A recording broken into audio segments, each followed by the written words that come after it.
Hey, everybody, you're watching this because you're either part of the Life by Design community in some way, shape, or form, or you're contemplating becoming a part, or you've received access to this in some way through a workshop and you just want to know what these next steps are, specifically around the Life by Design Essentials. So that's what today's training is about. I'm Dr. Jamie Richards, CEO of Life by Design with 100 plus locations worldwide, and specifically the Life by Design Center in Chatham, Kent. What are the essentials? The essentials are nutrients that need to be ingested for the most part, and we'll talk about that, to meet the needs of your body. Now, we really strongly advise an Eat by Design strategy, which is a real food first approach, adequate protein, necessary micronutrients, all the good macronutrient-based foods, protein, fats, and carbohydrates, to the degree that they meet the needs and the goals that you have. And so if you've been to Eat by Design or you've watched the Eat by Design workshop, you've already learned more about that, and maybe you haven't had access to that yet, and you will learn those things at that point.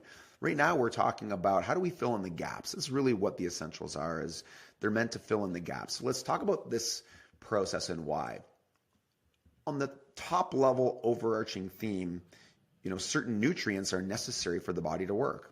If you look at the Life by Design logo, it's a flower. When a flower has all the things it needs, or a plant has the things it needs, soil, sunlight, nutrients, carbon dioxide, and you don't have a foot on the stem, there's no obstruction, its natural inborn state is health. And so it grows in this beautiful way.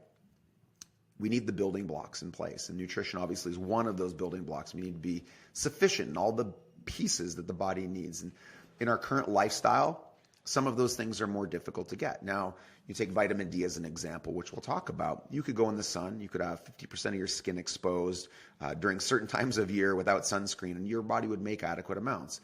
But your vitamin D production is based on lots of specifics. How much sun exposure you're getting. Are you on medications, not on medications? Do you have sunscreen on? What's the color of your skin? Those things play a role.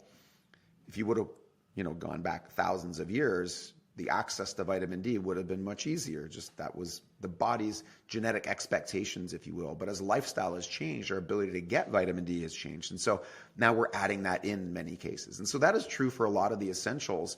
In an ideal world, it would be easy to get access to all of these just through our diet and what we would eat, and just living a healthy life and lifestyle. But as things have changed in terms of our modern civilization, we don't have access to those. And so what ends up happening is, and I want to talk a bit about the inflammatory process, because I think this forms a good foundation for understanding one of the mechanisms by which the body heals and why many of these building blocks play a massive role. We often think of food and diet in terms of weight loss and fat loss, but that's only a part of it. There's so much more to it than this. In fact, I'd be more concerned about my overall health and function of the cells in my body versus being at a 10% body fat.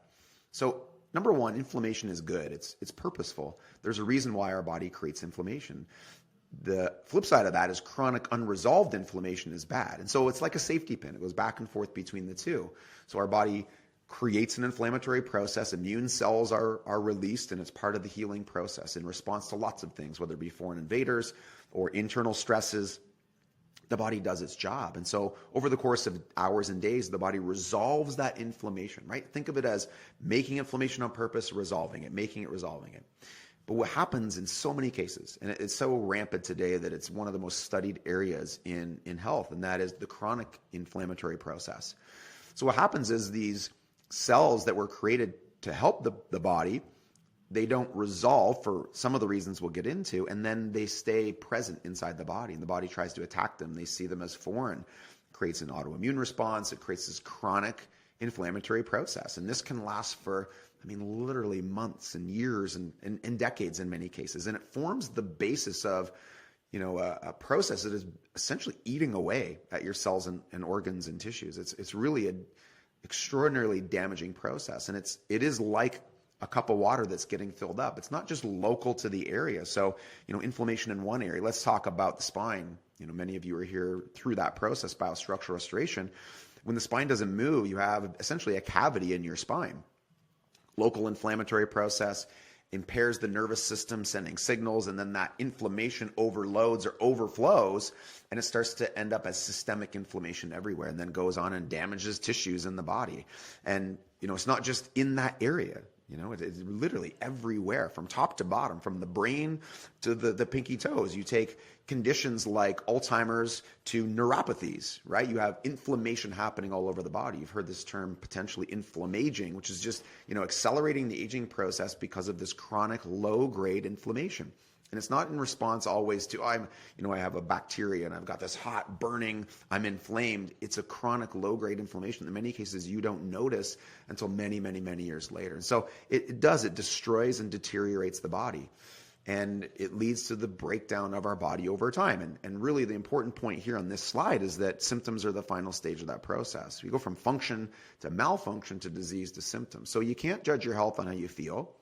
And so many people do. You can't judge your health on, well, now I have a diagnosis, because that might have taken decades to get to that point. You truly have to meet the needs of your body consistently over time. And so the goal of the essentials is to talk about how do we meet those needs, specifically around supplementation. Because I think that for the most part, we should be focused on real food first, but there are simply just some supplements that are going to help you fill in the gap. And those are what we call our essentials. So we're going to talk about those specifically around the nutrient sufficiency. We're not going to get into movement and sleep sufficiency today. So let's talk about them and give you clear ideas about what your dosages should be. From day one in your process, assuming you're in the biostructural restoration process, or maybe you're going through the Move by Design training system, or both, from day one, in an ideal world, you're applying and utilizing the essentials. They're an easy way to start giving your body what it needs, even if you haven't made dietary changes or you're early in these other steps. Vitamin D sufficiency, so making sure we have enough vitamin D. For the most part, we want to have, or we're going to need, I should say, about 1,000 international units per 40 pounds, all right? So 1,000 per 40, which puts most adults between 4,000 and 6,000 units. I mean, if you look at this study on women who were able to move their vitamin D concentration from 20 to 60 nanograms, or the randomized control trial, the groups who had 60 versus 20, has an 80% reduction in breast cancer. So again, we're just talking about the importance of vitamin D in many, many systems: immune system, bone growth, the inflammatory resolution pathway we're talking about here.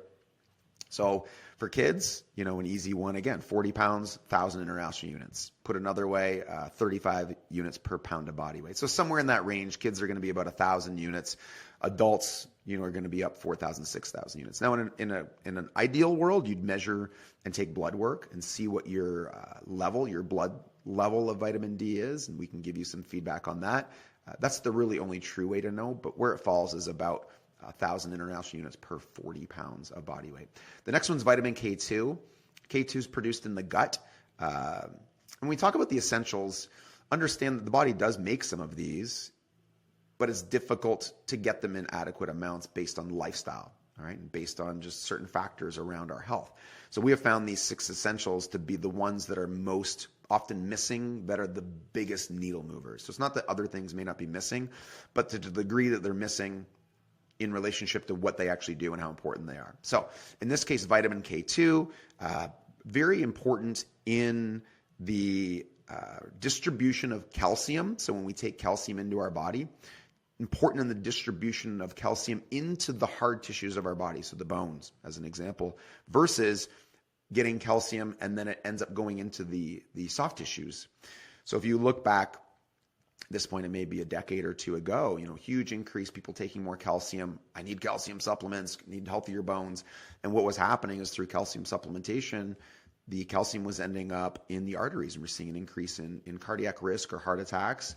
And so we recognize that K2 is important. It often now comes in vitamin D. We don't pair ours together, but there's an interaction between those two. So dosage-wise, you're probably going to be around 200 micrograms, I believe, at the time of recording this video. Again, you're going to see a sheet that has all the dosages on it, but whatever that dosage is, it's going to be in that range. If you're using a dropper, it may be 4 drops or 2 drops, somewhere in that range, 200 to 400 micrograms, I think it is. The third one is omega-3s. Such a huge fan of omega-3s to the degree where, we've switched our current omega-3s where they actually have vitamin D in them. So depending on when you're watching this training, the omega-3 fats are a combination of 3 important fats, EPA, DHA, and EPA, DHA, and DPA fats. And those fats play a role in, you name it, but cellular regeneration, cellular healing and repair, the inflammatory process, immune system, cardiovascular function, often through the inflammatory process. They're part of the phospholipid layer, and so the cells, your cell membranes are made of omega-3s. So where do we find these? Healthy animal products are a great one. Fish, if we can get fresh fish, that would be better than farm raised, higher omega-3 ratios that way. And so these omega-3s are really helpful. Could we get them without adding a supplement? Possibly, but it's difficult. Again, it's not so much the amount of omega-3s, although that's a part of it. It's the relationship between omega-3s and omega-6s. So that pathway, omega-3 and omega-6, is part of the inflammatory resolution pathways, as we were talking about. So making sure you have enough of that, a huge advocate of making sure omega-3s are being taken by kids, babies, pregnant moms. Really all these essentials are essential for that reason. They're not, we don't like to position anything we're doing as a this for that. Oh, I have this condition, I need to take that. This is really about what our body needs in order to work properly. And magically, when you have what your body needs, whether it be nutritionally, movement-wise, rest, sleep-wise, and you do that consistently for long periods, the body heals. And a lot of conditions that once were present disappear.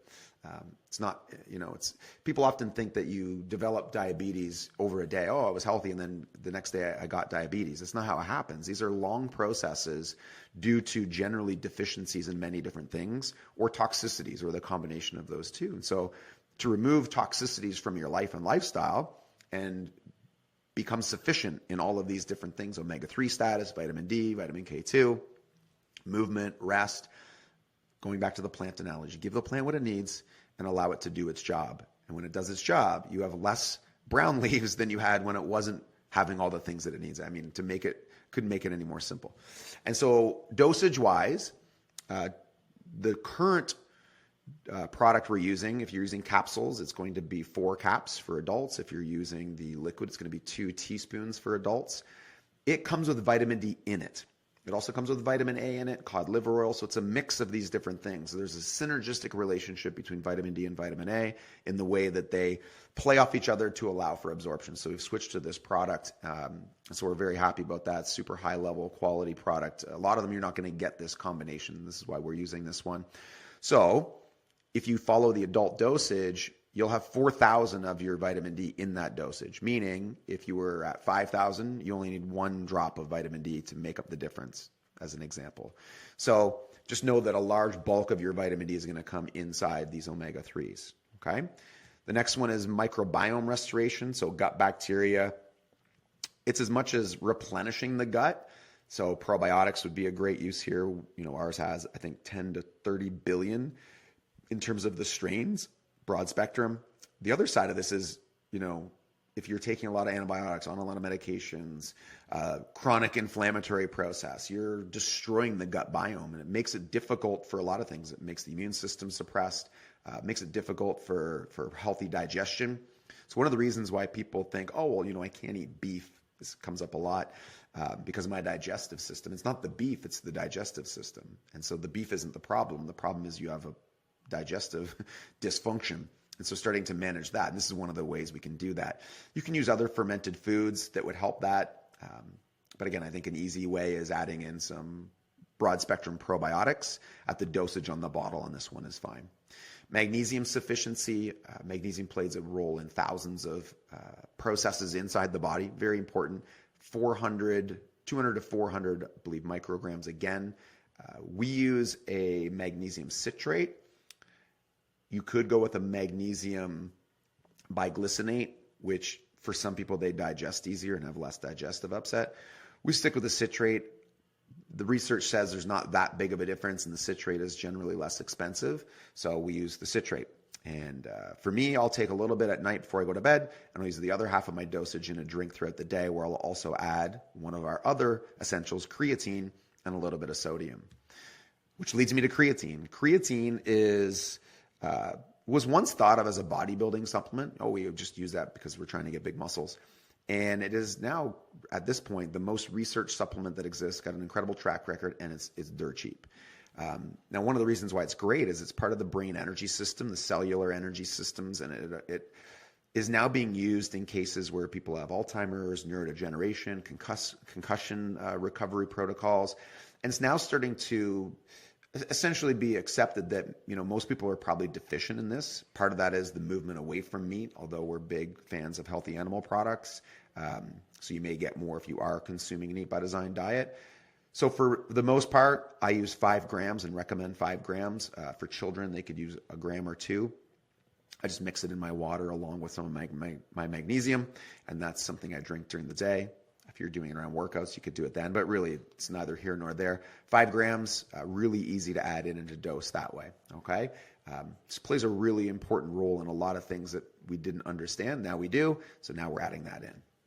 And that is really the essentials, in addition to all the other Life by Design steps, starting off by getting these in place and getting your dosages correct. If you need help with the dosages, you can ask one of your doctors, corrective chiropractors or coaches, and they can help you with that. We have some sheets that you can add your dosages onto, and we can audit those for you just to confirm that you've got those dosages in place. And the dosages can be adjusted for children as well, infants as well. An essential is an essential. The body needs it. The body needs it. Young plants need water too. Young plants need carbon dioxide. It's the same.